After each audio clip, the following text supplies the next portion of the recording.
mukhang lumalala yung isang insidente na naganap sa Isip Bata segment ng It's Showtime na kung saan tumikim ng icing sina Vice Ganda at Ayon Perez. Matapos kasi itong makatanggap ng iba't ibang batikos galing kina Attorney Panelo at dating Senador Juan Ponce Enrile at suspension na galing mismo sa MTRCB, mukhang hindi pa dito natatapos ang issue.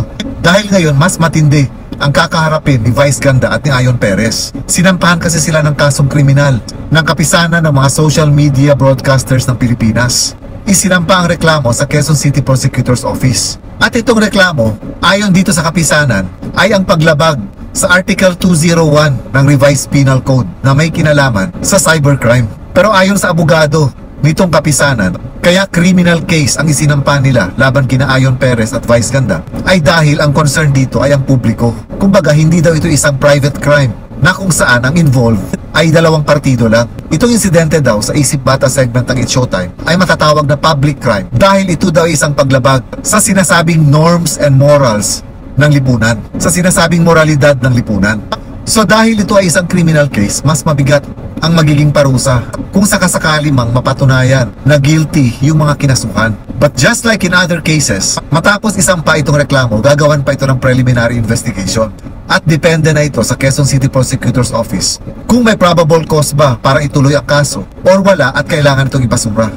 Ayon din kasi sa abogado ng kapisanan, ginawa yung tikiman ng icing na may halong kalaswaan at mahalay na napanood on national television. At hindi lang daw ito napanood sa television, kung hindi pati sa iba pang social media platforms katulad ng YouTube at ng Facebook. At dahil ito ay sinasabi nilang public crime, ang kahit sinong mamamayan ay pwedeng magsampa ng reklamo as long as meron siyang personal knowledge dun sa insidente. So dito sa insidenteng ito, sinasabi ng abogado na napanood ito mismo ng mga miyembro ng kapisanan, hindi lang sa telebisyon kung hindi sa mga social media platforms na kung saan naka-live stream din daw yung It's Showtime.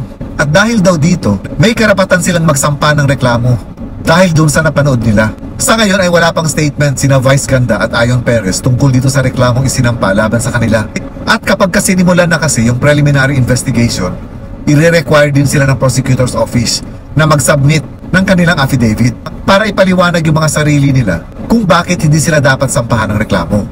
Sa isang napakaliit na insidente, nagkapatong-patong yung problema. Magsisilbing warning din ito, lalong-lalo na sa mga public figures at mga celebrities na lumalabas o national television na kailangan lagi silang maingat dahil sa bawat galaw nila may mga nakamasid at hindi lahat ng nanonood sa kanila ay nagugustuhan yung mga kilos nila. Wala yun naman dito sa kapisanan, hindi naman ito personal na atake nila kay Vice Ganda at kay Ayon Perez o tungkol sa relasyon nilang dalawa. Kung hindi, ang inireklamo nila dito ay yung indecent acts o yung sinasabing malaswang kilos na ginawa nitong dalawa sa kanilang palabas. Well, pananaw nila yon. At dahil nga sinasabi na ito ay isang public crime, so may karapatan silang magsampa ng reklamo. But it does not necessarily mean na guilty na sina Ayon Perez at Vice Ganda. Reklamo pa lang naman ito, hindi pa ito kaso. At kung halimbawa man matutuloy ito sa isang paglilitis, I'm sure may pagkakataon din sina Vice Ganda at Ayon Perez na idepensa yung mga sarili nila.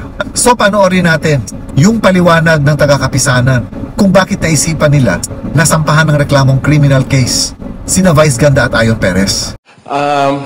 Una, ginawa po ang act na ito sa harapan ng camera o television.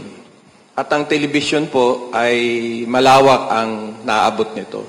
Kalawa, ginawa ang pagkilos na ito ng dalawang individual sa harap ng dalawang musmos na kabataan.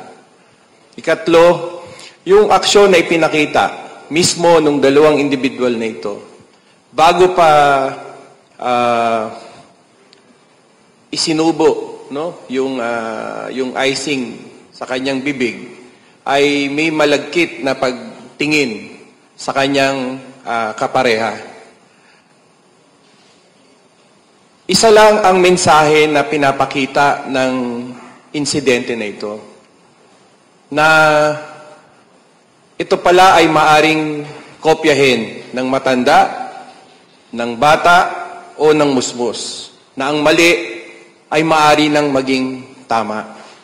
At sa ating mga magulang, malinaw sa atin na ito po ay hindi isang pribadong aksyon kung hindi ginawa ito sa harapan ng publiko. At doon po nagkakaroon ng problema.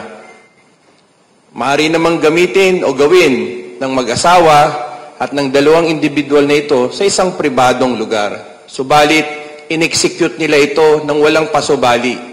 Tila parang yung pangalan ni Vice Ganda ay parang gusto niyang maging bisyo ng mga musmus natin. Yung mismong ikinilos nila, na yun ay hindi, para sa akin bilang isang tatay, ay hindi po katanggap-tanggap na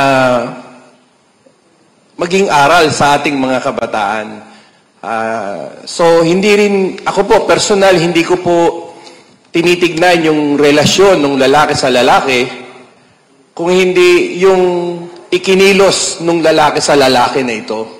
At buong pagrespeto po na binibigay ko sa mga LGBTQ plus community, yung mga karapatan na yan. Subalit ang karapatan na ito ay maaari naman po ito sa mga pribadong lugar.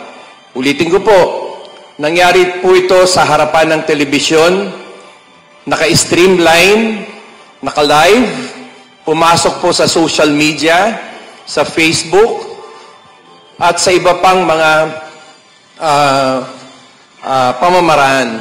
At yun po doon po pumapasok yung danger, no? Dahil interest na po ng publiko ang nasagasaan nung aksyon na ito. Kaya ito po ay malinaw na meron pong pagpapakita ng labis-labis na siguro na emosyon nung ito ay kanyang isinubo sa kanyang bibig. At ang lalaki sa lalaki, kapag sila po ay nagtatalik, hindi naman po sa puwerta.